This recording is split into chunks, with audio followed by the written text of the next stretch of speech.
It appears Minecraft has updated their end user license agreement, much in the way that 7 Days to Die just did, in a way to control content creation focused around their game and limit the ability of individuals to use their game in the way they create content to protect their brand in some way, shape, or fashion. So let's get into what this actually means and what changed for the Minecraft community.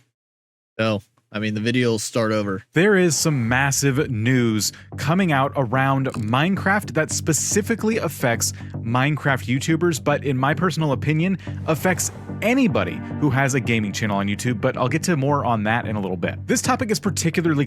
So, I think it does affect anyone who makes content around video games because we already saw an issue kind of related to this with 7 Days to Die and what they did with some of their mods and extensions that were available from third parties and how they updated their end user license agreement and then copyright struck a Twitch channel for using something that was no longer allowed.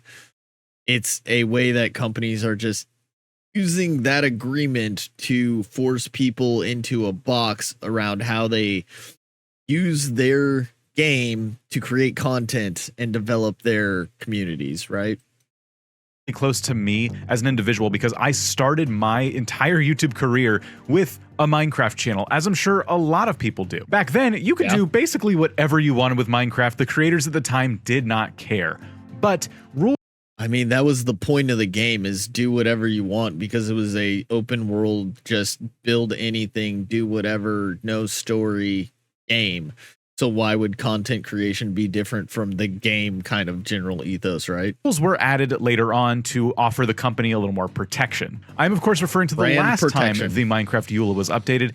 It was pretty dramatic. But that update was nowhere near as far-reaching as the one that was just put out the other day by Minecraft. The points we'll cover today specifically focus on the YouTube creator side, but also Minecraft server hosts as well, because a lot of YouTubers have Minecraft servers. So let's get into it, and we're going to cover the really big points here. The first one being that there are new restrictions around the way you can title a Minecraft video. By the way, this full end user license agreement update will be linked in the description below if you would like to see how you title your videos. But from that very document, content creators can no longer use Minecraft as the primary or dominant title for their content. They give us a few examples here of what's good and what's not.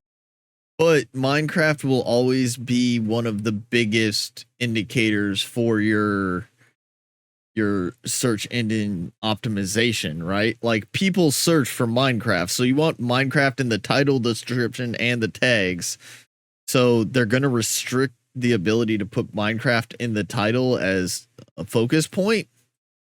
Not good. And one of them that's not good to use is a title like Minecraft, the Ultimate Help App.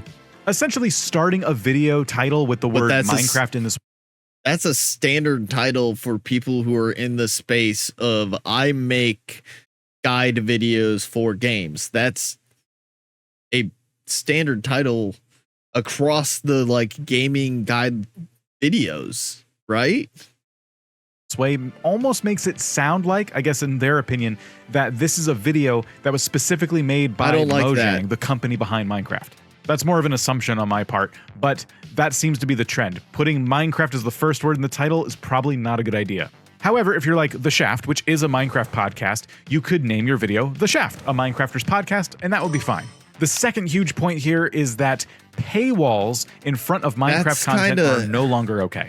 So if that's really splitting hairs, and it's so vague that, how do you determine who crossed the line and who didn't cross the line, right? That gives them a lot of room to go after certain creators. And again, what's the response going to be? Are they going to come after them on YouTube, or are they going to come after them with game access? Because if I violate an end user license agreement, I should be banned from the game, not attacked on YouTube. How they're enforcing it is going to matter a lot, because just like what we saw with 7 Days, where they gave the guy a copyright strike, that wasn't a copyright violation. That was a violation of their end user license agreement, which means they should have been punished by being denied access to the game for violating the game's policies. They didn't violate Twitch's or YouTube's policy. I'm very curious how this is going to be enforced and how they plan on using this, because it's a very dangerous ground that could kill a lot of aspects of streaming. If you are a YouTuber who does regular members-only Minecraft live streams, you might want to rethink that strategy. Getting into news about Minecraft servers. So you can't, they're saying you can't paywall any Minecraft content. So if you want to do if you're a Minecraft streamer and you do Minecraft content and you want to do a special event, I am going to build a massive arena and have 3 golems fight each other to the death in this pantheon that I built. But I want to use it as a standalone video. So the recording I'm going to do live, but I don't want everyone to be able to see it. So I'm only going to allow my members to watch the live so that I can make the video from it later. If I make that member only stream a Minecraft stream, I'm now in trouble because I monetized it. And then there's the addition of, if you're a member on my YouTube or my Patreon, you get access to servers. Is that behind a paywall? Because that's a problem, because that's a benefit I offer for my community, and now I can't do that. Servers, there are now restrictions on server promotion. Specifically, Minecraft assets such as logos and fonts cannot be used to promote mods, servers, or worlds that are not related to Minecraft. Another point on servers is that they now must be acceptable for all ages. All Minecraft servers must be suitable for all ages with no exceptions. That means that any content on a Minecraft server... So if I'm a spicy streamer, I can't do Minecraft anymore. If I keep all my stuff listed as mature because I curse in a lot of my stuff, especially when I'm live. I don't know what I'm going to say. I don't have that like integrated filter. So if I were to stream Minecraft, I could get in trouble because I have my channel set to mature audiences. I guess that's about the server though, right? So the server has to be open to all ages, but my community isn't open to all ages, which doesn't make sense. Server that is deemed inappropriate by Mojang is not allowed. And then to top all of that off, where things get really confusing, is this next point about servers. Every server's entry process now must include a disclaimer that this is not an official product of Minecraft. So your servers have to... So I have to represent myself to promote and protect the brand, but I have to be clear that I'm not connected to the brand. I have to let everyone know I'm not part of this brand, but I have to make sure that I protect the integrity of the brand. Be completely friendly to all ages, but also they need to be very upfront about how they're not associated with the company. And all of it is so vague. As you read through these changes, you'll notice that some things have a little more context, they have a little more detail, and some things are seemingly nebulous, and that's probably on purpose. The reason I say that is because I actually talked to a Minecraft creator that I know pretty well. Their name is Farzi, and they've been doing this for a while. Farzi did not have time to jump on camera with me today, but did offer a quick thought. He says, I don't think Minecraft is going to be very strict with this new end-user license agreement for 99% of users. I feel like these changes are more about giving Minecraft the ability to take action for extreme cases that harm/abuse Minecraft's brand. We've certainly seen examples of that in the past when it comes to other companies implementing really... But then it becomes an implicit bias, right? Like, some random person somewhere sitting in a room gets to decide what actually went too far versus what didn't. And like, you have this arbitrary judgment from individuals where you have rules that aren't equally applied. And that's always a problem. Like, there is a constant pushback and fight against Twitch banned this person for 24 hours, but this person got a permaban, and it was the exact same thing.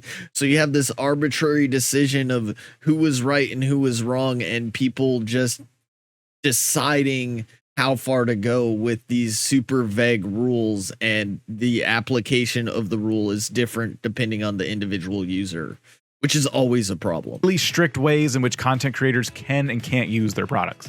I would say Farzi's opinion is a very positive outlook on this whole situation. That has not stopped a large portion of the Minecraft community, though, from subjecting the company to a lot of backlash. They deserve Server owners in particular are feeling like this is preventing them from engaging with Minecraft in a meaningful way. They feel that Mojang is taking way too much control here and, as such, is kind of shutting down their work. Meanwhile, content creators are extremely concerned about how this is going to impact their ability to make money off of their channels, which are like centered around Minecraft. According to the new guidelines, you are allowed to create, use, and share videos, streams, and screenshots of you playing or using Minecraft. Yeah, okay. You may also make money from your videos and streams through ad revenue if you follow the guidelines in this section. The videos must be free to view, and you have to add your own unique content to the video or the live stream. The only example they give... Free to view. Again, you can no longer have specialty videos for members of your community. If I have a YouTube that has subscribers and members and I want to do a member-only video, it cannot be about Minecraft. I cannot do special videos for my members or my people in my community that, you know, if I'm on Twitch, I can't do a subscriber-only Minecraft stream. It's not allowed. Like, that's a problem. It limits us in the ability of trying to, I guess, monetize our audience in a certain way, but more reward those who have given us benefit, like our Patreons or our subs or our members, whatever. And again, you have to add your audio commentary. I've seen speedrun videos with no commentary whatsoever and other things like that. Are all those shut down? Like, that's extremely vague as to what the value add of the video is and what you're going with there. And it's all intentionally super vague for a reason so that they can nitpick. I want to enforce this on this person, but not this person. About adding unique content comes in the form of audio commentary. Now, does that mean you can do a silent Minecraft video where maybe you have some music and it's just you building something and it's maybe sped up? That's not clear. And because they don't make that distinction, this is one of the reasons creators are... Like, some of those creators do those to make these like super satisfying builds. They show you start from nothing and they build this massive castle, but it's on like a 10x time loop or whatever. And it's super satisfying to watch, but they don't say anything, but they put a lot of effort into editing and creating that content. And what, that's not acceptable anymore? They're so concerned. And of course, this is a double whammy to creators. I know I'm going like worst case scenario with all of this, but realistically, if you don't look at it from that lens, because that's how far they can go with it, even if they don't go that far, they've set themselves up with the ability to go that far. And that's the problem. And how they enforce this is going to be the biggest thing. Are they going to attack these people on YouTube and Twitch? Or are they going to attack them within the game and just deny them access to the game? Because it's a completely different thing. If I violate the end user license agreement of a game, I can't expect to be banned from that game, but they shouldn't be able to attack me where I'm making content. Who have a Minecraft server as part of maybe a membership program to their YouTube channel. From looking at these guidelines myself, it seems that server hosts largely are following the same guidelines that were there from years ago. However, because now all Minecraft servers need to be friendly to all ages, this does throw a wrench into maybe communities who are more adult-oriented. Maybe they don't want people who are under 18 on their servers. Now, of course, that's just me speculating, and I'm not the only one. There's a lot of speculation going on here. A lot of people speculate that Minecraft and Mojang are doing this because they just want to prevent abuse of the Minecraft name itself. Define abuse. And don't get me wrong, there has been abuse of this product. And whose definition is it? People will sell expensive guides and accessories. They'll create massive servers that are actually pay to win, so you can't really get very... But if someone sells a guide,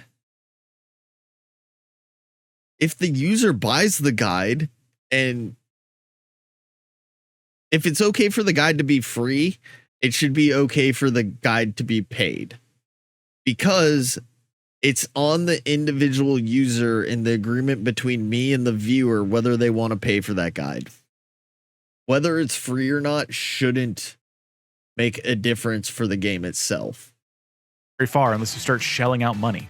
These new guidelines certainly do offer Minecraft and Mojang that protection, but it does come at a cost. And this is where I want to talk about the major implication for all gaming channels, regardless of what you're playing. You see, the problem with being a gaming creator on YouTube is that this can happen to you, and there's nothing you can do about it. You've tied your entire channel, your entire brand to something that you don't actually own or control. So by the good graces of Microsoft in this case, you up until now have been allowed to basically run your channel and title your videos however you see fit. But they are completely within their rights to enforce these guidelines if they feel like they've been broken. And we have seen other corporations pursue guidelines like this when it comes to YouTube creators. As many of you know, covering Nintendo games on YouTube has its own pitfalls. For example, if you do any kind of modded content around modern Nintendo Switch games, it's gone. You can bet that eventually Nintendo will find those videos and have them removed. This happened actually recently to Point Crow, who has a channel that's mostly focused around Nintendo games. A while back, they did some modded Zelda content, and all of those videos got removed, as well as some other ones that were not modded. Gaming creators like Point Crow know this all too well, and it's why they work to kind of diversify their content over time. At vidIQ, we tell you not to play too many games on your channel. And there is that, like, YouTube is really different from Twitch in the way that, like, the algorithm develops your content over time. So, like, you want to have consistency, but there's a lot to be said about having variety as well when you're talking about gaming, because games rise and fall. They have peaks and valleys, and you want to be able to set yourself up to, like, move on. On Twitch, it's easier to be a variety streamer, but it's still harder because certain people only watch certain games on Twitch, and you never want to be, like, completely strapped to a certain game, because what if you get burnt out? What if the game starts dying? What if you just want to move on?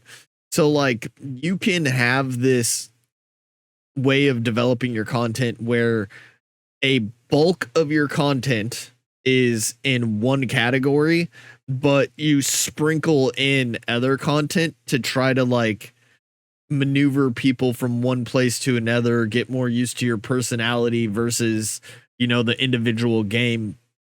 But everyone has to find their own path to do that, and being saddled to one game is always kind of a dangerous thing to do, because if the game dies, you go out with it if you don't have a way to, like, funnel your audience into whatever you're going into next.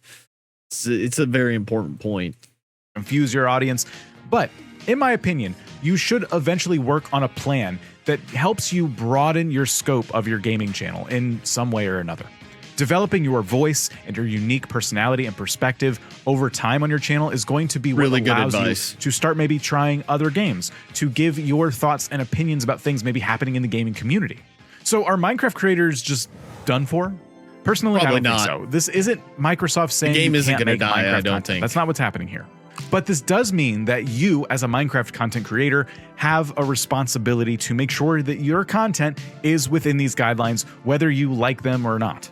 I do feel like, given how big the story is and how upset people are, there is a chance you might see some of these walk back a little bit. So you're going to want to keep up with Minecraft's documents and just all the news surrounding this, so you know exactly what's going on, because also, by the time you watch this, things may have changed again.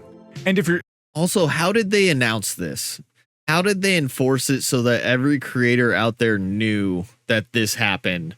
Because in the 7 days to die situation, I think the biggest issue was the fact that, like, people just did not know that these changes happen. But in this case,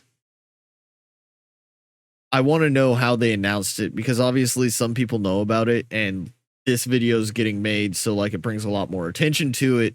But if they do, like, really under the radar stealthy launches of these, like, agreement changes and then hit people very hard for not following them, that is a problem in my eyes. Because, like, and also how they enforce it. Like, if they give a warning for the first time someone does it, like, okay, you did this, we updated this, you should look at it, and this is why we can't allow it, this is your warning, and then we take action.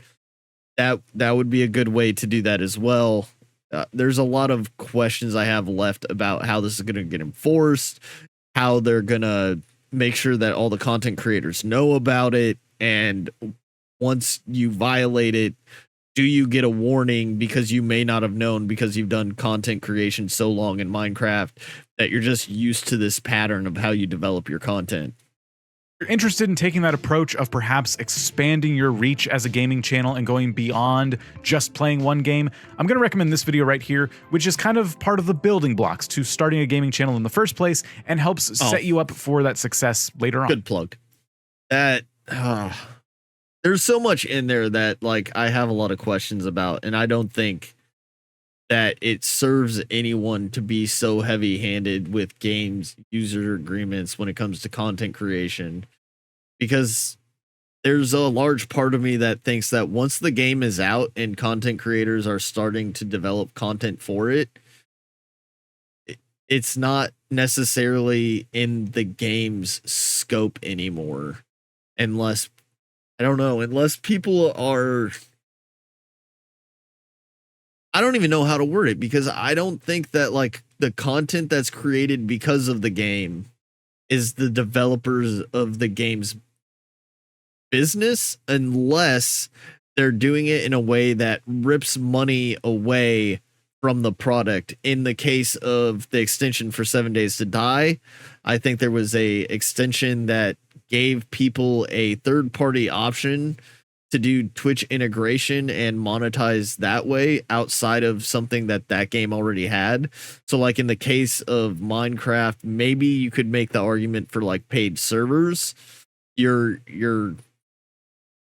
taking a monetization avenue away from Minecraft, and that would make sense. But like some of this, like me putting stuff on YouTube and how I make money with that is, I really don't know that it's completely Minecraft's business, unless I'm destroying the game, I'm cheating in the game, or I'm modifying it in a way that the game doesn't allow, and I'm showing how people how to do that. If I'm showing people how to break the user agreement type of situation, I guess. But I don't know. Getting that heavy-handed with how people create content around your game is just not a good space for the industry, I don't think. And subscribe. Do this stuff. You want all that? All of that. Hey there, it's Skeg Broggy. Thanks for watching the video. And if you enjoyed it, please let me know in the comments below. Don't forget to hit the like and subscribe button, and follow me here on Twitch for more awesome content. Link is in the description.